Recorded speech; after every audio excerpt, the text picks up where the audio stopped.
Venezuelan oil is still going to China, by the way, as we speak. So yeah, so to say that somehow this is going to be how U.S. will have China by the balls is nonsense. And this is not what U.S. have is not even enough to convince China to give up on its export control on rare earth, because China did place export control on rare earth since last year, particularly against the U.S. military-industrial complex. So they're going to have some serious trouble to replenish their ammunitions, particularly cruise missiles. There's a lot of rare earth going to F-35s and Patriot missiles, etc.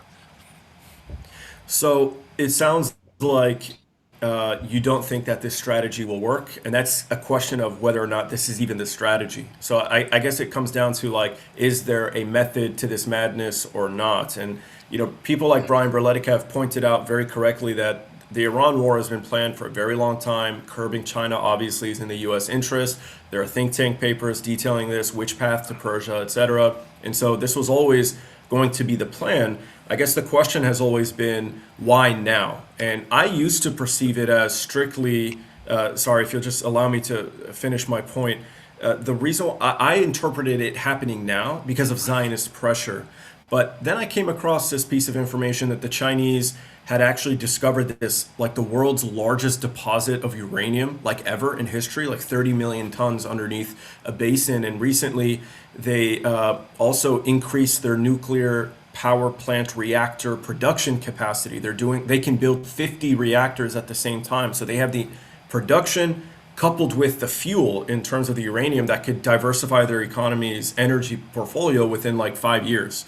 So from that perspective, it made me realize that if they are going to curb China, and they are just a couple of years away from going nuclear in terms of powering and electrifying their energy grid, that might explain why it's happening now. How do you interpret it? Why do you think the war was rushed, and why is it happening now? And do you feel, after everything you've seen over the last 2 months, do you feel as though this was always the plan? Or is this actually an impulsive, foolish war? Well, I mean, they have this plan called the clean break. This from back in 1997 or 1998. I think it was presented by Daniel Pipe to Netanyahu, and this was actually referred to by Wesley Clark, the spring commander of NATO. He said the plan was to take out 7 countries, in 7 years, right? And these are among the 7 countries. Among the 7 countries, Iran was basically last one standing, and the idea of the clean break is really to remake the Middle East for for the Greater Israel, to enable the Greater Israel project. But Iran remained the biggest obstacle to this plan, and there's a reason Iran has been left out of that that 7 country list for a long time, because it's just Iran is just a hard nut to crack. All these seven U.S. presidents have resisted Israeli pressure to carry out this plan for the clean break plan. Well, I mean, no. They didn't resist the clean break plan. They have implemented, in Iraq, going to war against Iraq and all that. But they have resisted going war against Iran, because Iran presents a much harder nut to crack. But I think it does brings question, why now? Why was Israel able to get Trump to do their bidding? I still think they have some compromise on Trump. Like there must be some nasty stuff in the Epstein file, and Trump is just happened to be dumb enough to actually go through with this. We have people coming out now saying that Netanyahu has been trying to pressuring Obama, Biden, and then none of them took the bait. And here Trump, Trump. I can only speculate. I still think this is a a Zionist plan to go after Iran.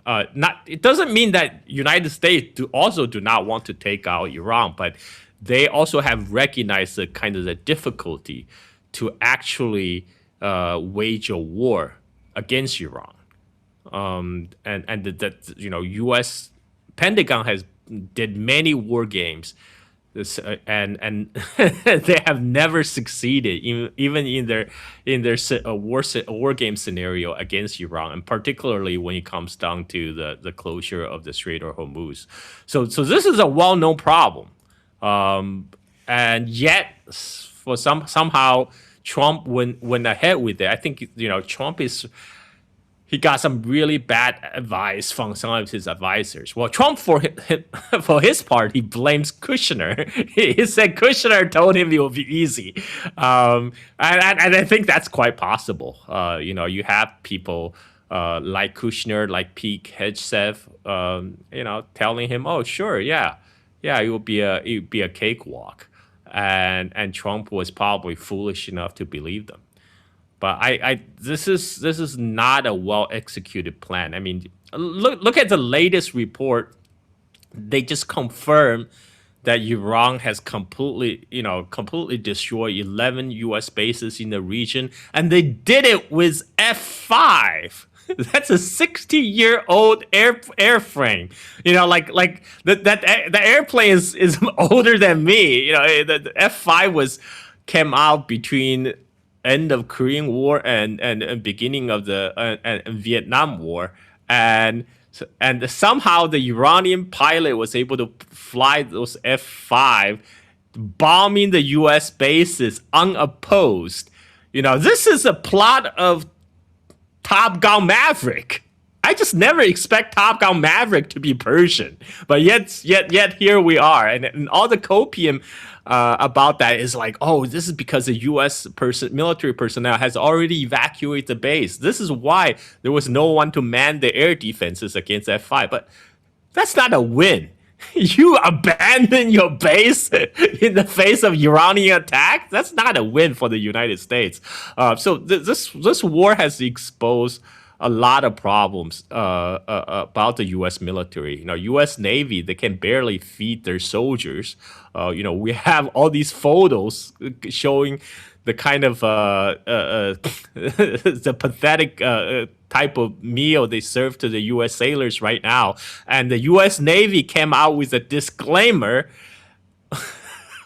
which was a group of AI generated images trying to convince us that the sailors have enough to eat. And there's a reason for that, because all their logistic bases has been destroyed. The U.S. Navy, they can't, they need to regularly restock, refuel, and right now all their bases has been destroyed. They can't carry out the regular restocking, and and also the U.S. military, they contract out, they outsource their supply lines. So a lot of for example, all these meals, they're not being shipped from mainland continental United States to Persian Gulf to supply those sailors. What they usually do is they contract out to some local suppliers. So these local suppliers usually will be like suppliers in Saudi Arabia, in UAE. This is why the U.S. sailors, they usually get some the food packaging with like some like the type of milk that's specific to Middle East. So what happened is that now all these suppliers who would normally have supplied U.S. Navy out of ports of UAE, out of ports of Saudi Arabia, well, guess what? They can't do that anymore. They can't do that reliably anymore. And this is the whole reason. The food problem is only a small facet. It's just a symptom of the disruption of logistics, U.S. military logistics. Modern wars are fought with logistics, and we have shown that U.S. empire turns out is a real paper tiger. It's very fragile. So I want to get your thoughts on uh, obviously whether you think the blockade is actually going to work. It sounds like you don't think it will, but I wanted to just get you to elaborate on that a little bit, and then I'll ask you a final quote after that. Sure. I mean, the Trump's blockade on blockade is just the very typical Trump negotiation tactic, right? I mean, the idea is he want to break Iran's economy, and by preventing the Iranian oil export. This is actually interesting and ties in what we said earlier about blockading China's energy supply. So right now, the U.S. Navy is playing a cat and mouse game with Iranian tankers in Indian Ocean. So a lot of the Iranian tankers, what they do is after they sail out the Iranian territorial water, they just hug the coastline and sail in the territorial water of Pakistan and India. And United States, at this point, they do not want to violate the territorial water of Pakistan and India, so they set out. So instead, they wait until those Iranian tankers travel out of the Indian territorial waters. The gap between India and Sri Lanka. When those tankers sail out of Indian territorial waters, and before they reach the next territorial water of the next country in the open sea, that's where U.S. Navy carry out a lot of its interdiction. But if keep in mind, most of the Iranian tankers are heading over to their ultimate destination. Those oil are going to China. If the goal was for United States to choke off China's energy supply, they should just place a blockade at Strait of Malacca, because a lot of the Iranian tankers, their destination is to traverse the Strait of Malacca, go to the east side of the Strait of Malacca into South China Sea, where a lot of the Iranian crude will get offloaded, and loaded into different tankers, and those oil will be marketed off as Malaysian crude oil and get exported to China. This is where we get the figure about 13% of Chinese oil import actually come from Iran, because right now, according to official sources, 13% of China's oil import come from Malaysia. Most of that is actually Iranian and Venezuelan oil. So if U.S. really want an effective blockade, rather than play cat and mouse game in the Indian Ocean, they could have just blockade the Strait of Malacca like they always claim they would, to blockade the Chinese energy supply, because that's the Iranian tankers will have to traverse Strait of Malacca anyway. But yet United States chose not to do that. I'll leave. I mean, I have a couple. I think there's a couple reasons for that. One is U.S. don't want to panic the world market. The moment U.S. blockades the Strait of Malacca, that's gonna tank the stock market everywhere. This is something that Trump administration do not want to do, because a lot of the world marine traffic goes through Strait of Malacca. Not just China, but this affects everybody. The stock market will definitely be spooked.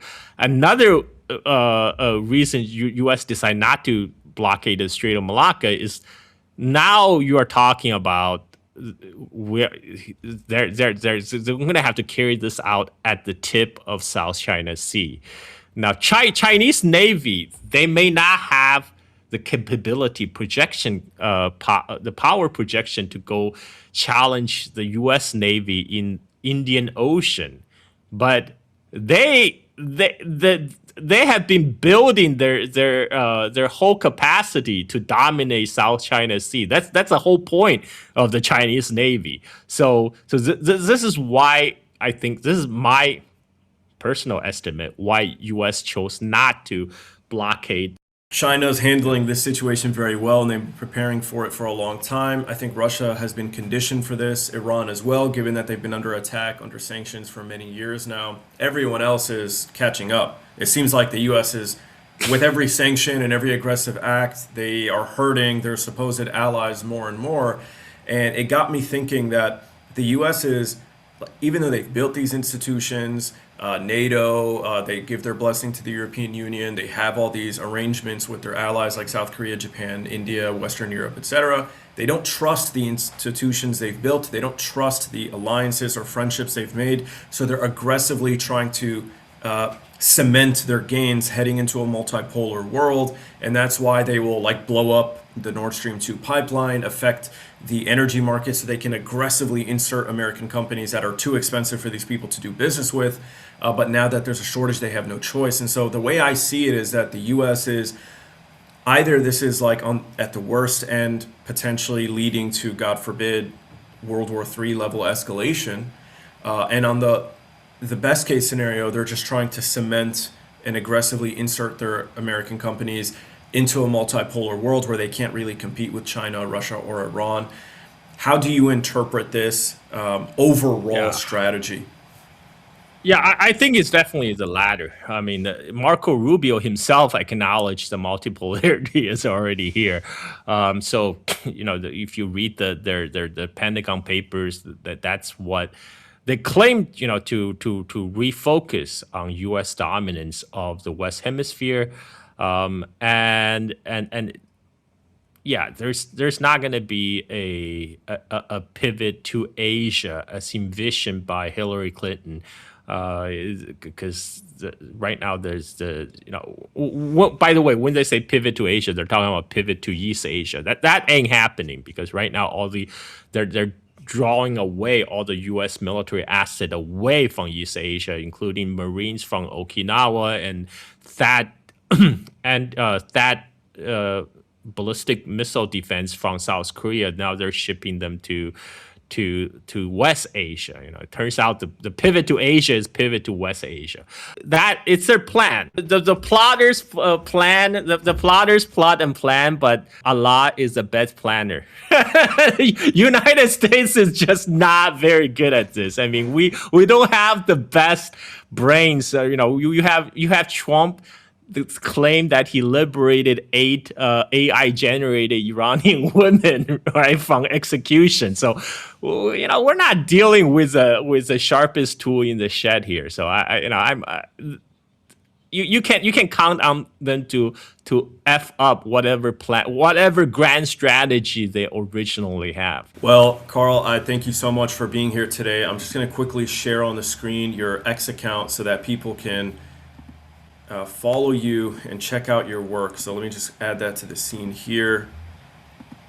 Here we go, Carl Za. So you can follow him on Twitter, of course. I'm going to be linking all this information in the description, but check out his X account. He has 200,000 plus followers for a reason. His tweets are routinely going viral for their sarcasm and wit, which is a nice addition to geopolitical analysis, which is usually pretty cold and dark. So he's fun to follow on X. He also has the Silk and Steel podcast, which you can see here. He has, how many episodes have you released now?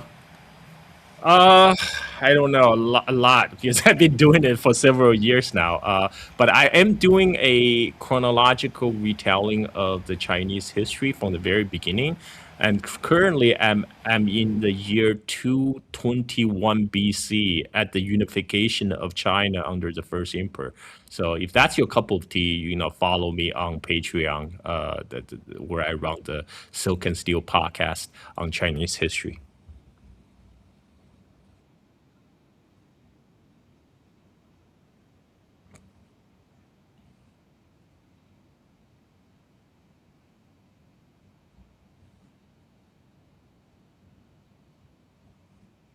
Yeah, so Carl, thank you so much for being here, and I look forward to the next time we have a discussion. My pleasure, Ahmad. Anytime.